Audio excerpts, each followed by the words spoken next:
Hi everybody, welcome back to my studio. Stella here. Alright, so today's video is actually highly requested by many of you guys who want to learn how do I sell on Wayfair as an independent artist. If you haven't, please do check out 2 of my other videos talking about how I sold somewhere over here on Wayfair, and second video basically talked about why I quit after having been on Wayfair for about 6 months. If after watching both videos, especially the second one about why I quit, you still want to go forward and give it a shot, no problem, then this video is for you. One quick disclaimer though, I have since closed down my Wayfair partner portal, so I will not be able to actually log in and show you guys exactly how to do it on the back end. What I do have, however, are some of the documentations and worksheets that I kept, as well as some of the notes. So what I will do is I will walk you guys through the back end by referencing these notes and documentations. Step 1. Is your business incorporated? In order to work with Wayfair, it's essential to establish your business as a legitimate entity, whether it's LLC, Inc., or sole proprietorship with a tax EIN. You are essentially operating as a business, not just an artist. Selling to consumers on a large scale brings potential risks, including lawsuits, and Wayfair won't provide legal support. Trust me, take this from someone who was in the consumer world for the last 20 years. When you are doing a transaction, when money is involved, there's always a risk for lawsuit for whatever reason. And Wayfair, for the most part, sides with the consumer, not so much the seller. So you must ensure a clear separation between you and your business, just in case something goes wrong. And also make sure that you have access to some kind of legal advice if needed. Think of all of these measures as safeguarding your creative work and future. On this note, if you don't have an incorporated business, perhaps Wayfair is not right for you yet. Step 2. General liability insurance. In order to sell on Wayfair, there is a crucial requirement to protect both your business and your customers. It's called Commercial General Liability Insurance with product liability coverage. This policy needs to cover at least $1 million per occurrence and $2 million in total, and Wayfair must be listed as an additional insured party. Essentially, this means Wayfair won't provide the insurance, you will. If something goes wrong, for instance, your product ended up falling from the wall and hurt the customer, then that responsibility actually lies with you, not Wayfair. So having adequate coverage is key. When applying to sell on Wayfair, you'll be required to agree to their insurance terms. This part of the process makes sure you are ready to handle potential issues independently. So even if the consumers end up suing Wayfair, it's actually your money that's going to pay them back. It's not Wayfair. So after agreeing to the terms, Wayfair will request details of your insurance provider, including the policy number. So basically, at this part of the application, you kind of have no choice but to select agree to everything, or you can't proceed forward. If you're new to business insurance or aren't even sure where to start, it's easier than it may sound. You can always start by simply Google it online to help you compare policies and find one that best meets your need. Websites like NerdWallet is actually a really good place to start. This particular one is their 2023 report, and if you have used NerdWallet before, you know their best feature is a side-by-side comparison and customer reviews. You know, customer reviews can never go wrong. Like this one is Chubb, this one is Next Insurance. And honestly, when it comes to selecting insurance, it really depends on a couple criteria. Number 1, how much are you willing to pay for it? Number 2, what does it actually cover? And number 3, how long is the insurance term? Is it renewable every year, every 3 years? Like, how does that even work? So without knowing your business, I can't really make that decision for you, but all I can share with you is that go into individual policies and read up, especially the fine prints, and figure out, do you need, like for instance this one, do you need third-party bodily injury, like that funny joke I was talking about, how your artwork after purchase fell from the wall, hit someone in the head. So that will be considered a third-party bodily injury, some sort of third-party property damage. I don't know how this could happen, possibly during UPS or FedEx shipping, something got damaged. Personal advertising injury, this may or may not even apply, especially, copyright infringement, that sounds more like a book. So you get the gist, read into each insurance policy, what they cover, what they don't cover, and make the best decision for yourself. Step 4, you will need to generate and supply your own UPC barcode. In case you have no clue what a UPC is, it basically stands for Universal Product Code. It's a 12-digit barcode that uniquely identifies the product and helps track it throughout the supply chain. Where is it now? Is it in the consumer's hand? Is it on the shelf in the store? Or is it still somewhere on the freight, traveling across the sea from wherever warehouses, into the store? So UPC is invented to basically keep track of the supply chain and what we call the product life cycle. Now, this page is called barcode/us.info. If you guys like, you guys can learn more about UPC barcodes here. So UPC is literally an identifying number that you need to purchase from a third-party company to assign to your company. For instance, for my company called Art by Stella Chang, I have a unique UPC number assigned to it. And then this number is stored inside the company's archive, depending on which company you purchase from. I bought it from GS1, and this particular company is a nonprofit based in the United States. They're called GS1 Company Prefix. This is a legitimate company. Don't get thrown out by how badly the website is. It looks like it's built in the 90s and never have been updated ever. It's okay, whatever. So before I show you guys how to utilize this website, let's go back to this page.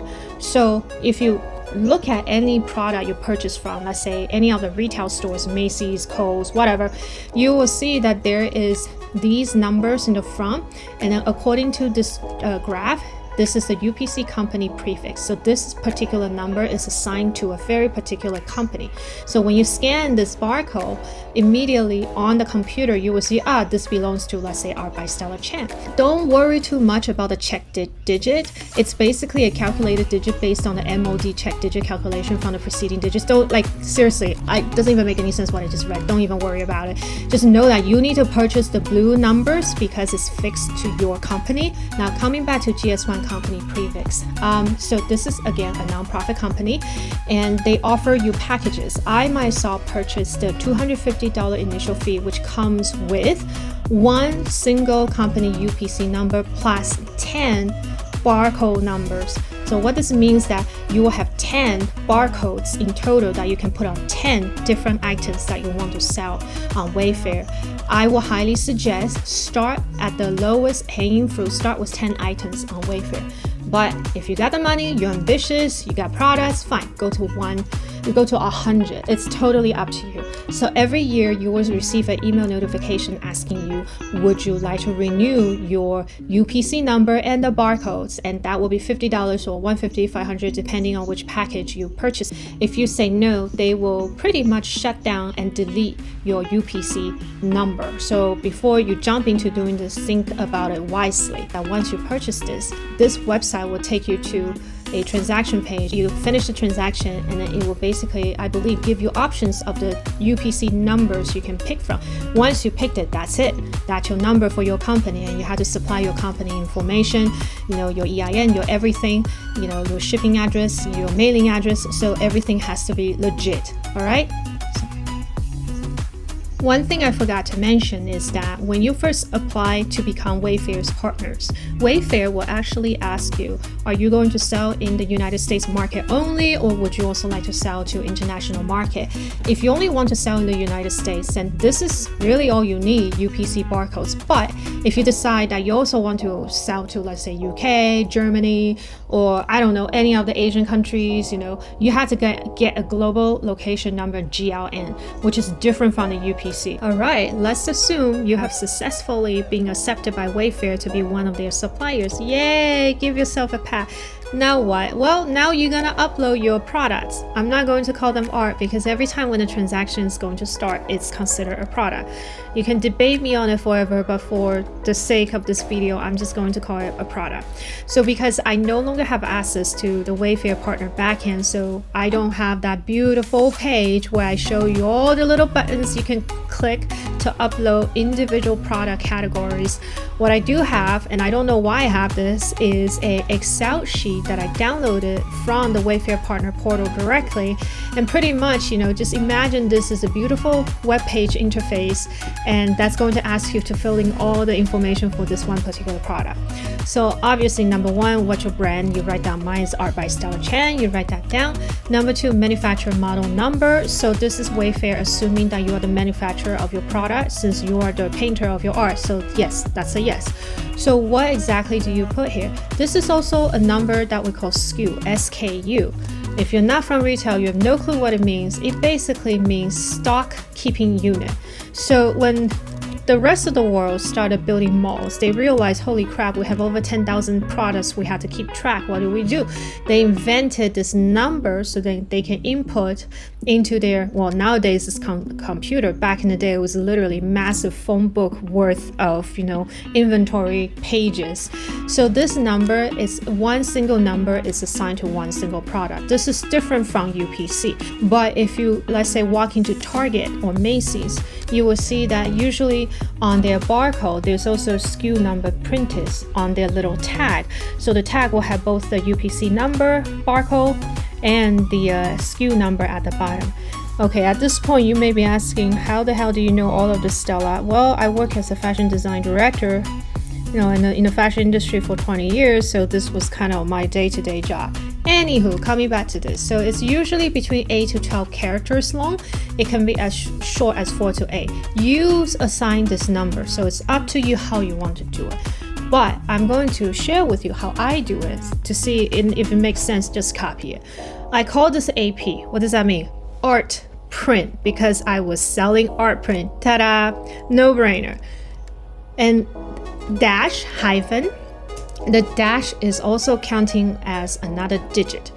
And then QTN. What does QTN mean? It basically means Queen of the Night. What? It's basically this art print, Queen of the Night by Stella Chang, on frame painting. So what I do is that I will figure out the acronym for the type of art prints I want to sell. So when I see QTN, I know that's Queen of the Night. Now, dash 0912. What does that mean? Well, this is the size, 9 inch by 12 inch that I'm currently selling. So I basically turn this manufacturer model number / SKU number into an indication, a long acronym for I'm selling art print. It's called Queen of the Night, and it's at 9 by 12. Now, at this point, I'm sure some of you guys will be thinking, well, if I want to sell Queen of the Night at 16 by 18, is that its own SKU? The answer is yes. So you will change it to, 16 by 18 proportional is wrong. It should be 24, sorry. So now you realize one single art, Queen of the Night, this beautiful lady right here, comes in two sizes, 9 by 12, 16 by 24. Each size will be assigned its own SKU number. And that's how SKUs work. Let's say you're not selling, one single art in two different sizes. Let's say you're selling bags or a pair of shoes.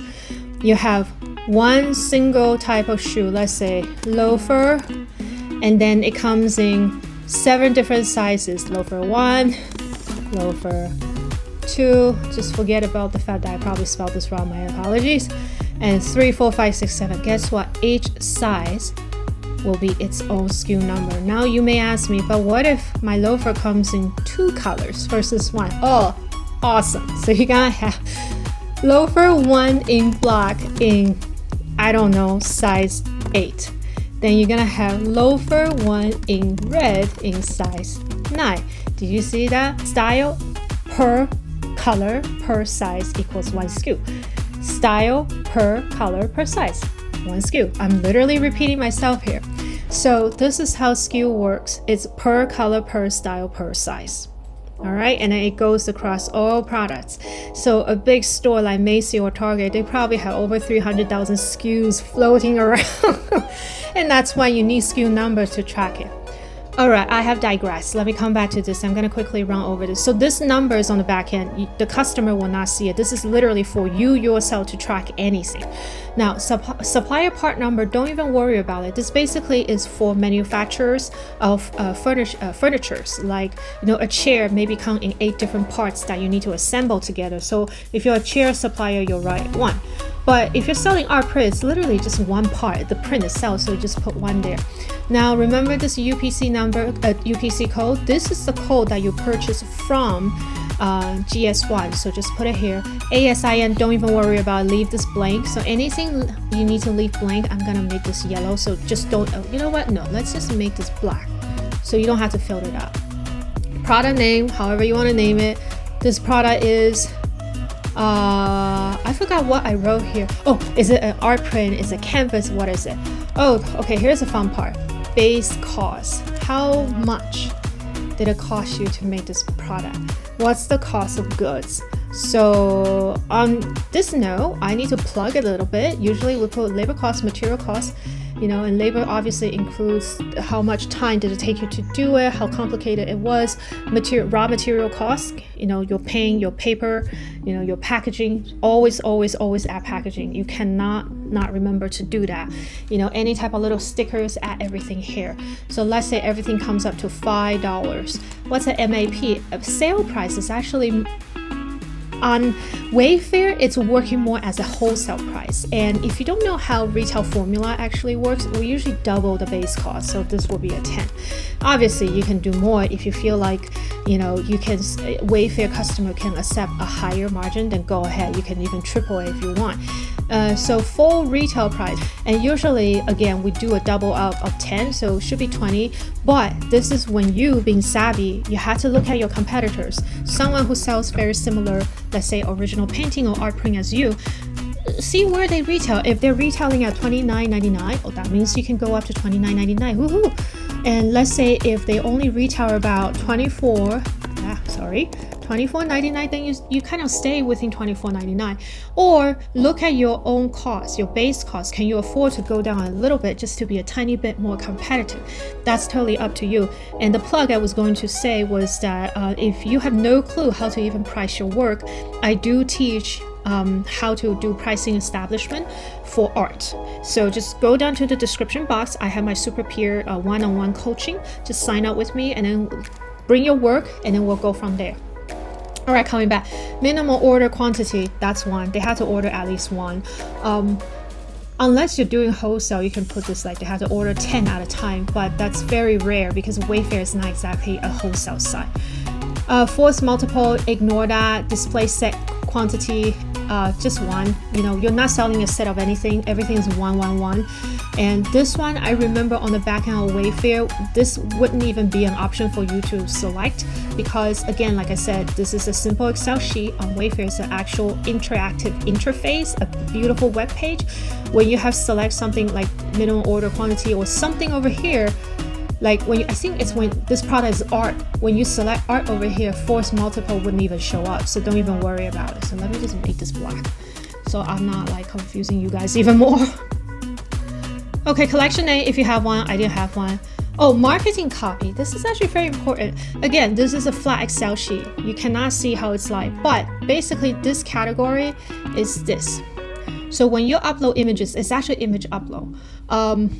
I created a beautiful car, you know, kind of plugging myself, trying to take people away from Wayfair a little bit. And this is your marketing copy, you know, write down the information of the product or who you are as an artist, you know, and then write your own website, whatever, and just plug it in. And I usually put it as the last 2 images of the product. So the first several images you can still see the products, and the last 2 will be this marketing copy and then this marketing copy about us. All right.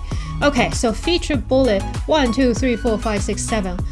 These are super easy. Basically, these are descriptions, specifications that you will input to describe what your art is about. Like, I wish I have taken photo of this, description right here, drop down menu, because you can't see it. But basically, all I said was inspired by Mozart's super famous aria, Queen of the Night, you know, and so it was painted in watercolor and bronze powder, whatever, and that's pretty much what you put over here. And then basically one liner, just one single line, one line, just put it there.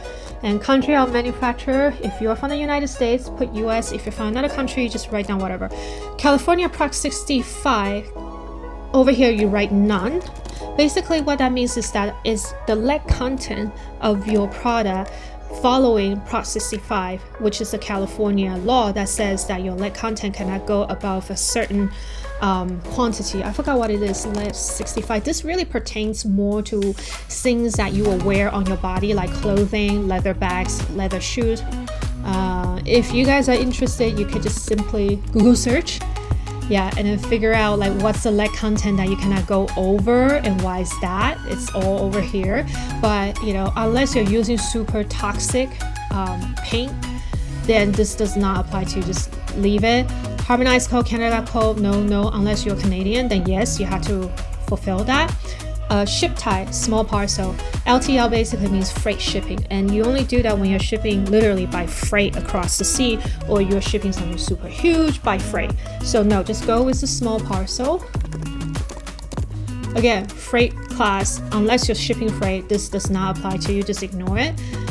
Supply lead time, business day. Oh, okay, so here, again, on the Wayfair backend beautiful face interface page, it will ask you how soon, like every time when you receive an order, what's your lead time to deliver it. 2 business day, 3 business day, 4 business day. I like to stick to 4 business day, 3 to 4, just so that, you know, in the beginning you probably don't have as much orders, but your business starts to pick up, you need to make sure you have more time. Replacement parts. I don't know what you will be replacing. As artists, you can't possibly replacing a part like frame. So I will just say, I'll say the same business days. But what will happen is that, remember in the beginning when we select where is a product, this product is an art, when you select that, I don't even think this replacement part category will even show up for you to write it in. So let's just say none for now. Ignore all of these. You're not, these are all for freight shipping. This is all freight language, flat pack, you know, ship palletized, don't even worry about it. You're not shipping pallet. If you're shipping pallet, good for you. Your business has made it. You're shipping, who knows, thousands of artworks. Okay, number of boxes. I mean, is your artwork 1 artwork per box? I would assume so. And then you just write down the weight, the height, the width, the depth. This wouldn't even show up unless you are shipping multiple parts into different boxes. If you're just shipping literally one finished product in one single box, none of this will even show up on the Wayfair backend. So this is like a master Excel that you see everything. That's all I'm trying to say. Okay, so URL. So Wayfair actually does allow you to upload YouTube videos. So if you actually create a YouTube video of your artwork or your process, you know, how you paint, when you upload it, the URL will show up over here, and then like images like this, and this will also show up. It will just automatically populate over there. So don't worry about it. Yeah, oh, see, video file. There we go. Document types. I know for some suppliers they will upload documents of authentication if they're selling an original of, I don't know, Dali, someone famous. Oh, individually sellable, just click yes. Again, this actually applies to furniture that sells parts. Like for instance, like if you just want to buy a screw or a hinge from them, will they sell it? If they select yes over here, then yes, you can buy it individually. Individual components, but you're selling one single artwork, one single product, so this wouldn't even show up. Yeah, prototype, this is fun. You basically have to tell them what type of wall art is it. Is it canvas versus archival print versus, I don't know, acrylic glass? What type of substrate are you using? Primary art material, you should know how to do all of these. Additional material, blah, blah, color. This is very important. Okay, so starting here, all the way down, this is basically feeding into Wayfair search engine. So make sure you put all these information correctly. So when people keyword search it, they will find you. Orientation is important. Portrait versus landscape or square or round. You have to make sure like shape, right? Everything. Is it fire resistant? Hell no. I mean, I wish art is, but it's not. Does it come with a wall hook or some kind of, you know, hanging hardware? You have to, you know, select yes or no. Is it plug-in? No, doesn't require electricity unless yours do, which is totally cool. And this is also very important. This is again, the SEO for Wayfair to help buyers find your art. Like if your art features a camel, you need to write down camel. If it features some sort of flowers, I don't know what, write it down. If there's a car or some sort of transportation vehicles in it, write it down. So make sure you fill as much as you can so their search engine will pick it up. And what type of genre is it? Fantasy versus country, cottagecore, core, abstract, religious, spiritual, whatever it is. I mean, this is so important. Like, is it a map? Can it be considered educational? You know, when you click this probably will go into children's, area. Is it frame, unframe? I have learned not to sell art with frame just because too many people complain it's not the color they want, but I don't know what color they want. So also the shipping fee is always a bit higher. So I just stick to rolled up art print. Yeah, so frame material, covering protection. Do you provide some sort of I don't know, like a foam protection or some sort of duster bag? It's up to you. Is this, what type of open format this is? When you go to Wayfair, there will be a drop-down menu for you to choose from. Not on this Excel sheet, unfortunately, but you'll pick the one that works for you. Does it have a season, holiday? If there's no season, that means it's all season around. Just click everything, spring all the way to winter. Okay, art technique, is this wet canvas watercolor versus dry brush, whatever it is. You guys are all artists. You guys know exactly how to. Batteries needed? No, unless yours is a really cool light box. Then yeah. Is this made to order? I actually click yes because I noticed that other artists who click yes, they do price up their artwork just a tiny bit more. Is this licensed? Is this not? I would assume that you're selling your work, so answer will be no. You can skip all of this if it does not apply. So yeah, you can just go through all of this. Yeah, there's a lot going on. Designer type, most of these do not even apply to art. Like designer type doesn't, hazardous material doesn't, UNID number, don't worry, proper shipping name. None of these really apply. So I hope that this is just so long, honestly, because this is not interactive. It's just showing you everything that it will ask you versus by category. If you're an artist, you select art, none of these will even show up on the back end of Wayfair. All right. Whew. Oh my gosh, guys, that was a lot, wasn't it? And not to mention the sun actually came down on my side. That's how long the whole video, has been taking me. But anyway, there are two more things I would like you to consider before becoming a seller, which is number one, can you actually become price competitive selling on Wayfair? Will that actually affect your regular prices? Because I will tell you that when it comes to adding their markup, Wayfair is not transparent at all. That's actually one of the major reasons why in my video, why I quit Wayfair after 6 months. Or here. Anyways, one of the corners, yes, you can set your wholesale price, you can set your base cost, you can also set your retail price on the Excel sheet that I just shared with you. But did you know on the front end, it is not the retail price that you set, that the customer will see. It is your retail price plus a very mysterious markup from Wayfair that the consumer will see. I'll give you a perfect example. My cream of the night, I was trying to be super competitive, so it was like an 8x10, so it was a smaller size than the one that you guys saw on the Excel sheet. I was trying to retail it at $24.99 because I noticed my competitors, they pretty much set the price around that. So I was trying to be competitive. So I set my base cost, I set my wholesale, and I set my retail at $24.99. When I published it, it was at $29.99, and I almost flipped, and that was when I realized it was because Wayfair added their markup. How do they actually add their markup? Nobody knows. It's not transparent. They will never tell you. When I actually wrote to them, and it's documented, I shared that email with you guys in that video why I quit. Their answer was so convoluted. They basically told me they would never let me know. But what I have learned is that as you were inputting your product description, they have their own formula on the back end. They will automatically see how much risk, this product is going to cost them, whatever it is, and then they add the markup based on that. But here's the best thing. I actually tested out, different art prints, same size, basically exactly the same thing, except the art print itself is of a completely different subject. And then I also set the retail at $24.99 instead of $29.99. This time I got $32.99. So the inconsistency and the lack of transparency, were just so hard to work with. So that's number one. Number two is, can you actually deal with a 30-day, no questions asked, return? One thing I forgot to mention earlier is that you don't get paid when you make sales. You don't even get paid a week after you make a sales. I think you have two options to choose from, at least back in 2023, whatever sign up, you can choose to be paid on a 60-day payout lead time. Expedited payment, and they will actually charge a fee on that. Or do you wish to be paid quarterly, so they won't charge that fee, that expedited fee? So I selected, to be paid on a quarterly basis. So now think about it.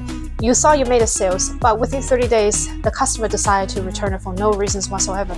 Well, so guess what? You will never see that money again, ever. So, within 30 days time, you realize, let's say a third, or hopefully only 10% of your sales basically got returned.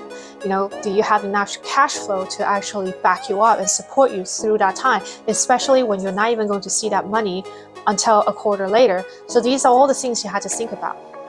Lastly, please go down to my description box. I actually included a Reddit link. There are thousands of forums on Reddit. I wish I had visited them earlier on, to actually learn from ex-Wayfair sellers and current Wayfair sellers, everything that they have gone through or are currently going through. It's a gold mine. Like I said, I wish I read them all before I apply. Not to be too pessimistic about this, just trying to be very practical and realistic. Wayfair is not set up for small mom and pop shop. It is not even set up for independent artists. It is set up for large manufacturers and suppliers who can amortize their costs very efficiently and effectively.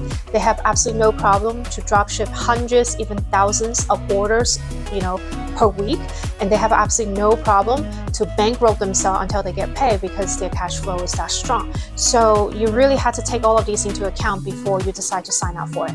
All right, guys, I hope that was very helpful. So if you still have more questions, or if you would like to see me make different videos about different things, you can just leave comments below. I will definitely get to them. Now, another really interesting thing that I've been doing lately is actually offering one-on-one personal coaching to fellow artists through superpeer.com. If you are interested, just go to the description box. You'll find a link there. And, if you book me, then I look forward to meeting you in person. All right, ciao. See you on my next video.